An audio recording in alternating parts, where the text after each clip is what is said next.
পৃষ্ঠা ৩১। জলগণ্ডূষ তৃতীয় উদ্যোগ। ১। মদন আমার খাওয়ার কথা জিজ্ঞাসা করিল। যে ব্রাহ্মণ আমার রান্না করিতেন তিনি রাত্রের জন্য খান কয়েক লুচি তৈয়ারি করিয়া রাখিয়া যাইতেন। খাইতেন গিয়া নিজের বাড়িতে। আমি তাহাকে চারিখানি লুচি দিতাম। যে চাকর জল তুলিয়া কাপড় কাচিয়া উনুন ধরাইয়া মশলা বাটিয়া দিত সেও খাইত না। সেও খান দুই লুচি জল খাবার পাইত। ঘরে বিজলি বাতি ছিল। একজন সিপাহী সন্ধ্যা পর্যন্ত থাকিয়া চলিয়া যাইত। সন্ধ্যার পরে অন্য সিপাহী আসিত। তাহারা কিছু খাইত না। ম্যাথরানীদের সকালবেলায় খান দুই লুচি ও চিনি দিলে খুশি হইত। ম্যাথরানী ভিন্ন উচ্ছিষ্ট কেহ খাইত না। যদি কিছু ভাত তরকারি থাকিত ওই ম্যাথরানীদের দিতাম। সমস্ত শুনিয়া মদন একটি দৈনন্দিন সিধার ফর্দ করিয়া দিল। গোলাপ রায় দেখিয়া সামান্য কিছু অংশ বাদ দিয়া দস্তুর করিয়া দিলেন। মদনমোহন বেনিয়া দিয়া সরবরাহ করিতেন। দুধ দিত গোয়ালা। বাড়ি আসিবার সময় মদনমোহন কয়েকটি টাকা হাতে দিয়া বলিয়াছিল, সিধা যাহা আপনাকে পাঠাইতাম তাহার পর কিছু উদ্বৃত্ত থাকিত, এই টাকাটা তাহারই মূল্যস্বরূপ দিলাম। মদনদের সিধাও মদনমোহনই দিতেন। গুরুপুত্র এখানে বৎসরে যতবারই আসিতেন 100 টাকা যাতায়াতের খরচ পাইতেন। আসিতেন দুইবার, একবার পূজার পূর্বে আর একবার শিব চতুর্দশীর বিখ্যাত খাজুরাহোর মেলায়। খাজুরাহো ছতরপুর রাজ্যের দ্বিতীয় রাজধানী। পুরাকীর্তির ধ্বংসাবশেষ প্রচুর পড়িয়া আছে এখানে সেখানে। প্রায় 1200 বৎসর পূর্বে নির্মিত শিব মন্দির বর্তমান আছে। ভগ্ন অভগ্ন কত সুন্দর সুন্দর মূর্তি একটা প্রাচীর বেষ্টনীর মধ্যে পড়িয়া আছে। রোদে জলে সৌন্দর্যের বিন্দুমাত্র ব্যত্যয়, বয়জফলা তয়জফলা অন্তস্থ ব্যত্যয় ঘটে নাই। ভারতের অন্যতম দ্রষ্টব্য স্থান। মদন জিজ্ঞাসা করিল, রাস্তা খরচের টাকা পেয়েছেন? পয়কার অন্তস্থ অয়কার চয়েকার দন্তের ন। বলিলাম পাই নাই।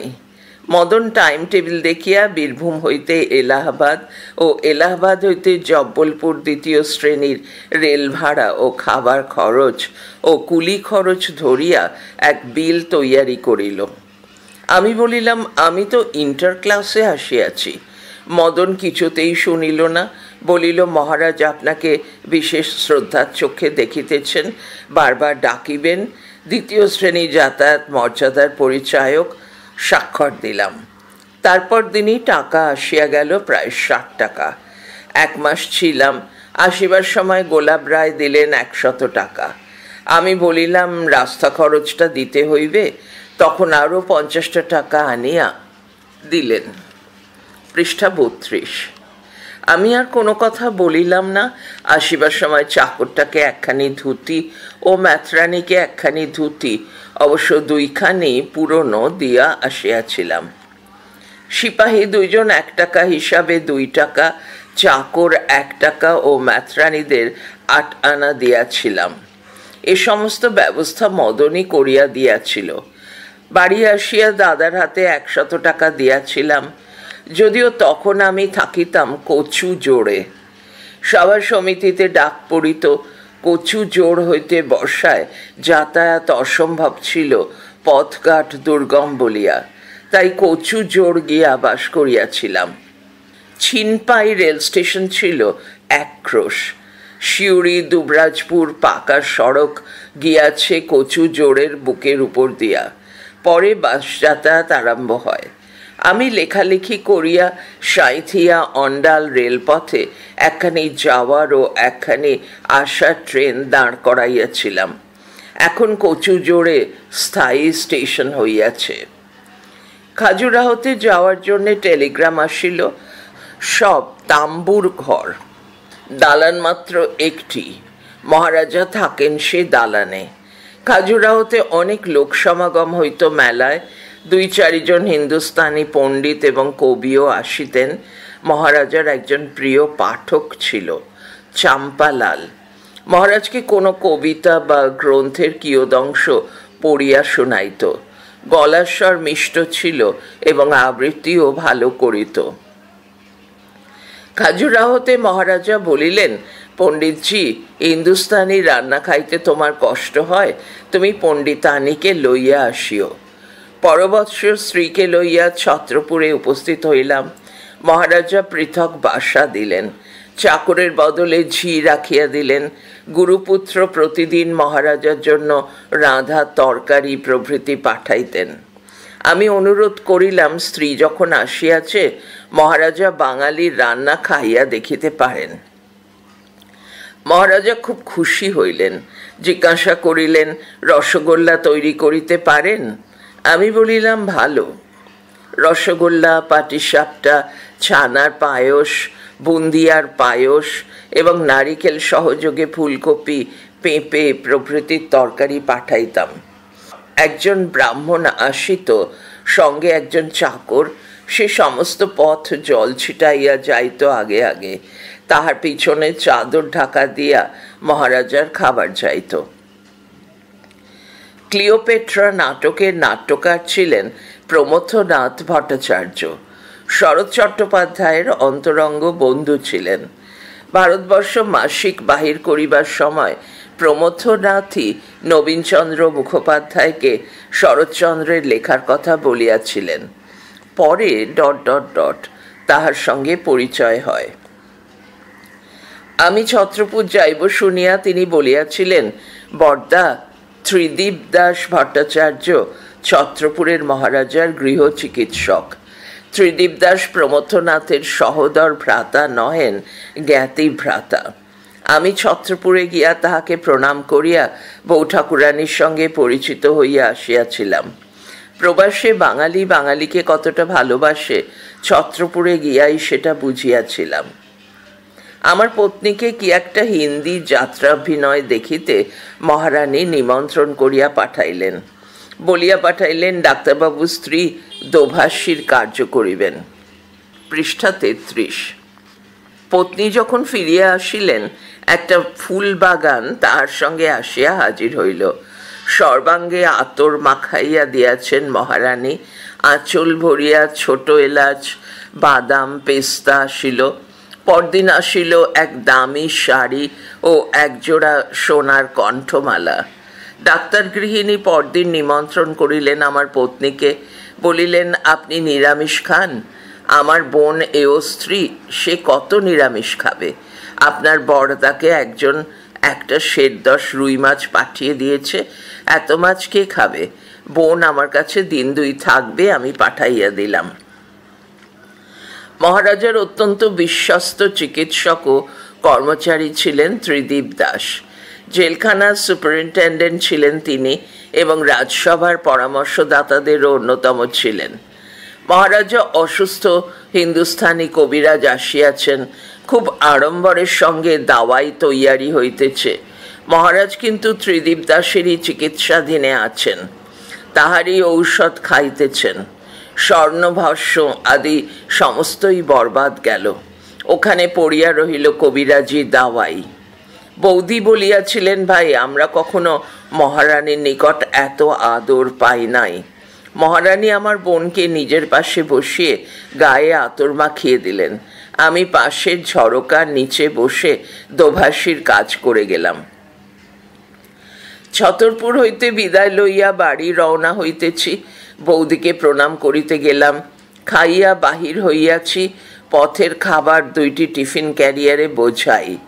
বৌদি স্টোভ জ্বালিয়া লুচি ভাজিতে বসিলেন। অন্তত একখানা মুখে দিয়ে যান, ট্রেন ফেল হবে না। উত্তর, হয় হবে। এত স্নেহ ভালোবাসা সদরের কাছেও পাওয়া যায় কিনা সন্দেহ। 2, প্রয়াগে মহাকুম্ভ। বৌদি বলিলেন, চলুন ঠাকুরপো আমার বোনকে নিয়ে। সেখানে আমার এক ঠাকুরপোর শ্বশুর বাড়ি, থাকবার কোনো ভাবনা নাই। মহারাজকে বলিলাম, তিনি সামান্য টাকা দিলেন। হরপালপুর পর্যন্ত মোটর গাড়ির ব্যবস্থা করিয়া দিলেন। এলাহাবাদে গিয়া উঠিলাম। বেশ ভালো বাড়ি, দোতলা দালান, উপর তালাবন্ধ, নিচে তলায় কয়খানাই ঘর, কোনো অসুবিধা নাই। একজন মালি আছে, দেখাশোনা করে। কলিকাতা হইতে বড়দাদার ভাই মাতা ঠাকুরানীও অপর কয়েকজন স্ত্রীলোক সহ উপস্থিত হইলেন।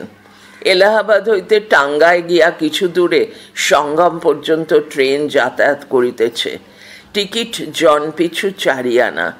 ছতরপুর হইতে ডাক্তারবাবুর স্ত্রী, তাহার এক পুত্র ও এক কন্যা, আমি এবং আমার স্ত্রী গিয়াছিলাম। সাময়িক স্টেশনে গিয়া যাত্রীদের ভিড় এবং ট্রেনের গদাই লস্করি চলন ও অন্যান্য অব্যবস্থা দেখিয়া আমি সকলকে বলিলাম, চলুন টাঙ্গায় যাই। দুর্গের ওপাশে গিয়া নৌকা ভাড়া করিয়া দিব্য সঙ্গমে গিয়া স্নান করিব। বড়দার ভাই কোনো মতেই আমার প্রস্তাবে রাজি হইল না। তখন আমি আমার স্ত্রীকে লইয়া একখানা টাঙ্গা ভাড়া করিয়া উঠিয়া পড়িলাম। পৃষ্ঠা 34, জলগণ্ডূষ দ্বিতীয় উদ্যোগ পাণ্ডুলিপির প্রথম পৃষ্ঠা ছাপা হয়েছে। পৃষ্ঠা 35, স্ত্রী তো কাঁদিয়া আকুল, ওদের ফেলে একলা কোথায় গিয়ে নাজেহাল হবে, সবখানেই সব কাজেই তোমার জেদ, ভারী একগুঁয়ে মানুষ তুমি, ইত্যাদি। আমি তাহাকে বুঝাইয়া বলিলাম, কোনো ভয় নাই, আমি তোমাকে বিক্রি করে দেব না, কিংবা পাথারে ভাসিয়েও পালিয়ে যাব না, হারিয়েও ফেলব না। টাঙ্গাওয়ালা লইয়া গিয়া দুর্গ প্রাচীরের পাশে নামাইয়া দিল। লোকে লোকারণ্য, স্ত্রীর আবার কান্না। এবার জোরে ধমক দিলাম। দেখি পাশে এক বাঙালির মেয়ে। বাবা বলিয়া কাছে আসিয়া দাঁড়াইয়া পরিচয় দিল, আমি বাগদির মেয়ে, বাড়ি হুগলি জেলায়। এখানে এক বাবুদের বাড়িতে ঝিয়ের কাজ করি। বাবুরা বললেন, তুই ঘর আগলে থাক, আমরা সিনান সেরে আসি, পরে তুই যাবি। আমি তা শুনবো কেন বাবা? সিনানের ক্ষণ যে চলে যাবে, তাই আমি একাই বেরিয়ে এসেছি। দেখিলাম এক একজন মারোয়ারি দাঁড়াইয়া আছেন। পুলিশ তাহাদের জন্য গঙ্গাবক্ষ হইতে নৌকা ধরিয়া আনিতেছে। আমি বুঝিলাম এখানে সুবিধা হইবে না। বাগদির মেয়েটিকে বলিলাম, মা, আমি আগে আগে লোক ঠেলে যাই, তোমার মা মাঝে থাকুক, তার পেছনে সাবধানে এসো।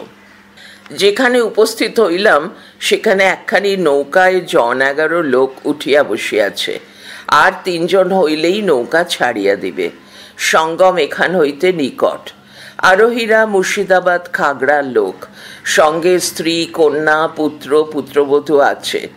আমি সেই নৌকায় স্ত্রীকে উঠাইয়া বাগদিনী মাকে বলিলাম, ওঠো মা।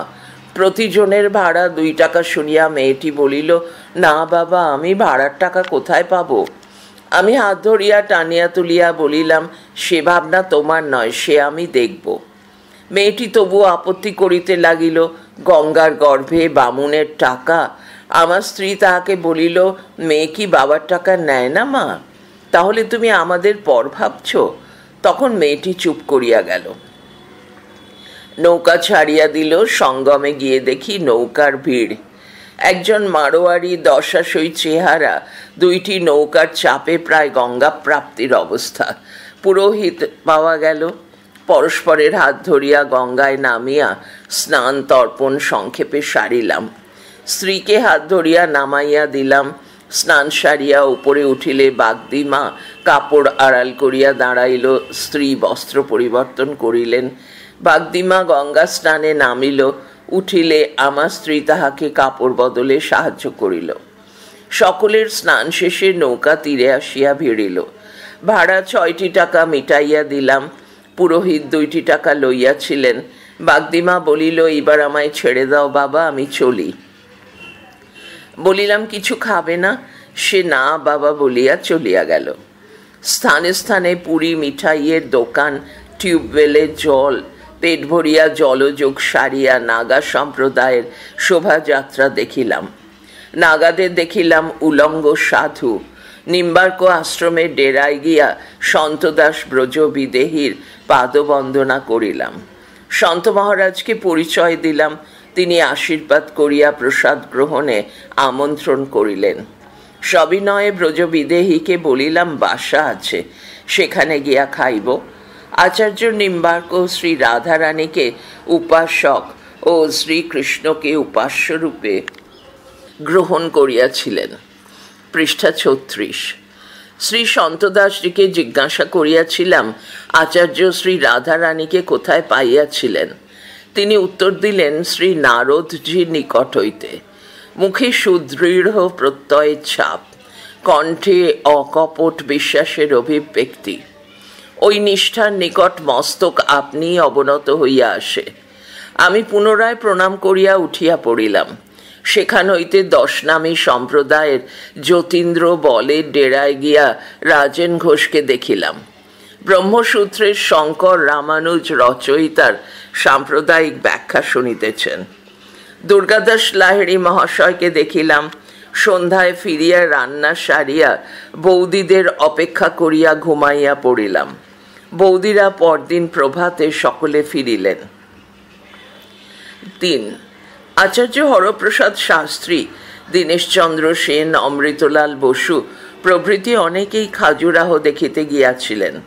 ছতরপুরের মহারাজা তাহাদের থাকা খাওয়া ও খাজুরাহ দর্শনের ব্যবস্থা করিয়া দিয়াছিলেন। মহারাজা অদ্বৈত বংশীয় গোস্বামী নীলমণি প্রভুর শিষ্য জানিয়া দীনেশচন্দ্র সেন মহাশয় তাহাকে শ্রী গৌরাঙ্গ বিগ্রহ প্রতিষ্ঠার পরামর্শ দেন। মহারাজা বেশ সুন্দর মন্দিরে শ্রী গৌরাঙ্গ ও শ্রী নিত্যানন্দ মূর্তি প্রতিষ্ঠা করিয়াছিলেন। নিত্য পূজার ব্যবস্থা ছিল, কিন্তু অন্নভোগ হইত না। আমরা বারবার অনুরোধ করিয়াছিলাম, মহারাজাও সম্মত হইয়াছিলেন, কিন্তু অন্নভোগের ব্যবস্থা হইয়া উঠে নাই। আমি ছতরপুরে বিশ্ববিখ্যাত বিদ্বান ডক্টর শ্রীযুক্ত সুনীতি কুমার চট্টোপাধ্যায় ছতরপুরে গিয়া উপস্থিত হইলেন। মহারাজকে বলিয়া রাখিয়াছিলাম, তিনি হরপালপুর হইতে তাহাকে ছতরপুরে আনিবার জন্য গাড়ি পাঠাইয়াছিলেন। গৌরগোপাল প্রভুকেও সংবাদটা জানাইয়াছিলাম। সুনীতি কুমার ইউরোপিয়ান অতিথিশালায় গিয়া উঠিয়াছিলেন। আমি সংকোচ বোধ করিতেছিলাম।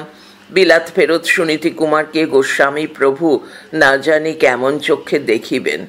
কিন্তু পরদিন গোস্বামীজি সুনীতি কুমারকে সাদর আমন্ত্রণ জানাইলেন। স্থির হইল সুনীতি কুমার গোস্বামী প্রভুর বাসাতেই থাকিবেন। আহারের সময় দেখিলাম গৌরগোপাল প্রভু বামে, সুনীতি কুমার মাঝখানে এবং মদন তাহার পাশে বসিয়াছেন। আমি নিশ্চিন্ত হইলাম, এই যাত্রায় সুনীতি কুমার কয়েকদিনই ছতরপুরে ছিলেন। আমি মহারাজার অনুগ্রহে পান্না রাজা দেখিয়াছিলাম। প্রাণনাথ স্বামীর মন্দির দেখিয়াছিলাম। পাণ্ডবগণের অজ্ঞাতবাসের স্থানটিও দেখিবার ব্যবস্থা করিয়া দিয়াছিলেন মহারাজা বাহাদুর। আমার জন্য 13 মাইল রাস্তা মোটর যাওয়ার উপযোগী রূপে সাময়িকভাবে মেরামত করিতে হইয়াছিল। দেওয়ান সুখদেব বিহারী মিশ্র রায়বাহাদুরকে মহারাজ যাত্রার বন্দোবস্ত করিতে বলিলে তিনি এসব হাঙ্গামায় প্রায় অসম্মতি প্রকাশ করেন। মহারাজের দেহরক্ষী নিকট আত্মীয় নিত্য সাথী দুরুখ সিং বাহাদুর মহারাজার কথা মতো সমস্ত ব্যবস্থা করিয়া দিয়াছিলেন। অপরের রাজ্যের উপর দিয়া যাতায়াতে মহারাজ প্রায়ই অসম্মতি প্রকাশ করিতেন, কিন্তু আমার জন্য এবার সানন্দেই সম্মত হইয়াছিলেন। পৃষ্ঠা 37। মহারাজা নিজেই আমাদিগকে সঙ্গে লইয়া গিয়াছিলেন। 5খানি মোটর গাড়িতে সদল বলে মহারাজা বাহাদুর এবং গৌরগোপাল প্রভু, মদন ও আমি গিয়া সোন নদীর তীরে মহাপাণ্ডবা দেখিয়া আসিয়াছিলাম। সোন নদী স্রোতের ধারা কালো পাথরের বুকে আত্মগোপন পূর্বক কিছু দূরে গিয়া পাথরের বুক চিরিয়া উচ্ছ্বসিত ফেনপুঞ্জে আছড়াইয়া পড়িতেছে। ফেনপুঞ্জের অভ্যন্তরে সূর্যকিরণে শত ইন্দ্রধনুর বিচিত্র সমারোহ। যেমন শব্দ ঝঙ্কার, তেমনই সৌন্দর্য চিত্র। শ্রুতি রসায়ন এবং নয়ন লোভন। সে সঙ্গীত ও সে দৃশ্য ভাষায় প্রকাশ করা অসম্ভব। না দেখিলে লিখিয়া বুঝাইবার বিষয় নহে। সুনীতি কুমারকে পান্না রাজ্যে হীরার খনি ও সোন তীরবর্তী মহাপাণ্ডবা দেখাইয়া আনিয়াছিলাম। মহারাজা পৃথিবী পরিচিত এই পণ্ডিতকে যথেষ্ট সম্মান শ্রদ্ধা জানাইয়াছিলেন। 4 ছতরপুর হইতেই একবার শ্রীধাম বৃন্দাবন গিয়াছিলাম, প্রভুপাদ গৌরগোপাল ভাগবতভূষণ মহাশয়ের বাড়িতে। রাত্রে গিয়া পৌঁছিলাম। প্রভাতে স্নানাহ্নিক সারিয়া বৈঠকখানায় বসিয়া আছি।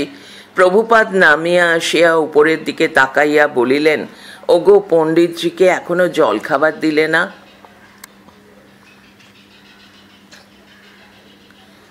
উপর হইতে উত্তর আসিল, তোমার পণ্ডিতজি আমাকে খাবার চেয়েছেন যে দেব। দ্বিতীয় তলা হইতে গৌরগোপালদা বলিলেন, জান ভাই, ওপরে না গেলে খেতে দেবে না।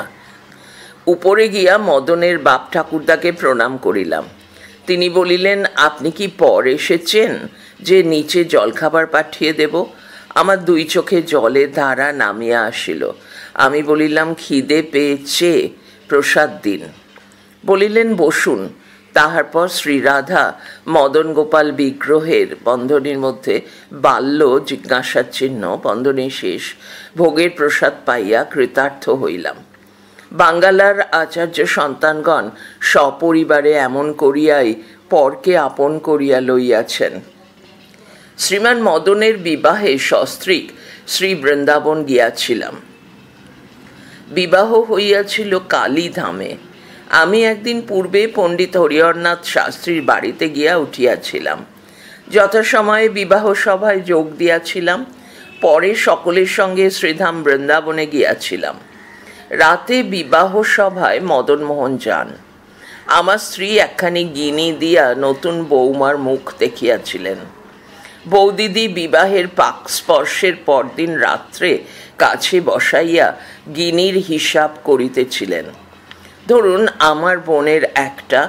আমি বলিলাম, আপনার বোনকে তো দেখলাম না। বৌদিদি শুইয়াছিলেন, উঠিয়া বলিলেন, পণ্ডিতরা দেখছি সবাই মূর্খ হয়। বীরভূমির বোনকে আমার দেখেননি? আমি লজ্জিত হইয়া পায়ের ধুলা লইয়া ত্রুটি স্বীকার করিলাম।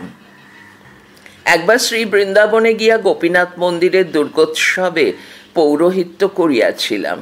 সেবার বহু আনন্দ হইয়াছিল। গৌরগোপালদা চণ্ডীপাঠ করিয়াছিলেন। গৌরগোপাল প্রভু মাধব দাস বাবাজির আখড়ায় নিত্য সন্ধ্যায় সে সময় শ্রীমদ্ ভাগবত পাঠ করিতেন। পৃষ্ঠা 38। মহাষ্টমীর দিন পূজার পর আমরা প্রসাদ পাইতেছি। একজন বাবাজি মালা জপ করিতে করিতে উঁকি দিয়া দেখিয়া কান্দিয়া ফেলেন। ও দাদা, প্রভুরাজ মায়ের প্রসাদ পেতে অনেক বেলা হয়ে গেল। গৌরগোপাল বলিলেন, এই লোকটা দেখিতে আসিয়াছিল আমি দুর্গার প্রসাদ পাইতেছি কিনা। দাদা প্রভু ধ্যানাসনে বসিয়াছেন। বাবাজি দাদা প্রভুর সম্মুখেই বলিল, দাদা, পণ্ডিতজি দুর্গা পূজা করাইতেছেন। দাদা প্রভু চণ্ডীপাঠ করায় কিনা আজ ওদের মায়ের প্রসাদ পেতে খুবই দেরি হয়ে গিয়েছিল। ভারী কষ্ট পেয়েছেন আজ। যতদূর স্মরণ হয়, শ্রীখণ্ডের রাখালানন্দ ঠাকুর শাস্ত্রী শ্রী বৃন্দাবনে গিয়াছিলেন সে বৎসর। তিনিও পাঠ শুনিতে আসিয়াছিলেন। দাদাপ্রভু পাঠের শেষে পদ্মপুরাণের পৃষ্ঠভক্তি খেদাচ্যুতা ভুজ এই শ্লোকাংশের ব্যাখ্যা আরম্ভ করিলেন। প্রসঙ্গত লক্ষণের কৃষ্ণ সাধনের কথা উঠিল। 14 বৎসর অনিদ্রা অনাহার। ফলধরের লক্ষণ বলিলেন শ্রীরামচন্দ্র কোনোদিন খাইতে বলেন নাই। 14 বৎসরের ফলের হিসাব লইল। কয়েকদিনের ফল নাই, যেমন সীতাহরণের দিন ইত্যাদি। এই সমস্ত উপাখ্যান বলিতে গিয়া যোগমায়ার প্রভাবের কথা আসিয়া পড়িল। যোগমায়ার প্রভাবেই লক্ষণ এই কঠোর পরীক্ষায় উত্তীর্ণ হইয়াছিলেন। যোগমায়ার কথাতেই উঠিল দুর্গা দেবীর কথা। তিনি তীক্ষ্ণ ... উপর কটাক্ষ করিয়া দুর্গা দেবীর কথা তুলিলেন। বাবাজির আর টিকি দেখা গেল না। মহারাজা বিশ্বনাথ সিং KCI 9 খেতাব পাইয়াছিলেন। 9 সংখ্যায় লেখা। পলিটিক্যাল এজেন্ট ছতরপুরে আসিয়া সনদ দিয়া গেলেন। এই উপলক্ষে দরবার হইয়াছিল। আমরা একপার্শ্বে দ্বিতলের ঝরকা হইতে দরবার দেখিয়াছিলাম। আমরা মহারাজাকে রাজর্ষি উপাধি দিয়াছিলাম। নানা স্থান ঘুরিয়া বহু পণ্ডিতের স্বাক্ষর সংগ্রহ করিয়াছিলাম। এই উপলক্ষেও ছতরপুরে সভা হইয়াছিল। কুর্মিঠা হইতে আমার জ্যেষ্ঠ সহোদরকে লইয়া গিয়াছিলাম। কাশী হইতে হরিহরনাথ শাস্ত্রী মহাশয় গিয়াছিলেন। বৃন্দাবন হইতে মহারানীর গুরুদেব লালা দামোদরলাল শাস্ত্রী বন্ধনী শ্রী গোপাল ভট্ট পরিবার বন্ধনী শেষ, তাহার জ্যেষ্ঠ লালা বনারীলালজি গিয়াছিলেন। শ্রী বৃন্দাবন হইতে গৌরগোপাল দাদার এক আত্মীয় আসিয়াছিলেন। শ্রীধাম নবদ্বীপ হইতে গৌরগোপালের পিতা প্রসিদ্ধ পণ্ডিত শ্রী আনন্দগোপাল গোস্বামী সভায় উপস্থিত ছিলেন। সভায় উপাধিপত্র অর্পণ ও আমরা বক্তৃতা দিয়াছিলাম। মহারাজা একবার আমাকে একটি সোনার ঘড়ি উপহার দিয়াছিলেন। আমার স্ত্রীকে একবার দুল দিয়াছিলেন। 5. কয়েকটি সাহিত্য সম্মেলনে যোগ দিয়াছিলাম। পাটনা সাহিত্য সম্মেলনে শ্রী আশুতোষ মুখোপাধ্যায় মহাশয় মূল সভাপতি ছিলেন। চিত্তরঞ্জন দাস ছিলেন সাহিত্য শাখায়। এই শাখায় আমি শ্রী গীতগোবিন্দের প্রথম শ্লোক প্রবন্ধ পাঠ করিয়াছিলাম। 19 মিনিট সময় ছিল। চিত্তরঞ্জন আরও 5 মিনিট বাড়াইয়া প্রবন্ধটি শেষ পর্যন্ত পড়িতে দিয়াছিলেন। পরে পাঁচকড়ি বন্দ্যোপাধ্যায়কে আসন ছাড়িয়া দিয়া উঠিয়া গিয়াছিলেন। পৃষ্ঠা 39। পাঁচকড়ি বন্দ্যোপাধ্যায় আমার প্রবন্ধটিকে বিশেষ প্রশংসা করিয়াছিলেন। পাটনায় যদুনাথ সরকার ও যোগেন্দ্রনাথ সরকারের সঙ্গে পরিচয় হইয়াছিল। আমি কুমুদরঞ্জন মল্লিকের সঙ্গে তাহার দিদির শ্বশুরবাড়ি জামালপুরে গিয়াছিলাম। যাইবার পথে এক জায়গায় একটি দোকানে খিচুড়ি রাঁধিয়া খাইয়াছিলাম দুইজনে। জামালপুর হইতে মুঙ্গের দেখিয়াছিলাম। ফিরিবার সময় হাতে টিকিট কাটবার একটিও পয়সা ছিল না। পথে যেন কোথা হইতে ট্রেনে উঠিলেন বাতিকারের মনীন্দ্রলাল সিংহ। জমিদার বংশের পুত্র, খ্রিস্টান ধর্ম অবলম্বন করিয়াছিলেন।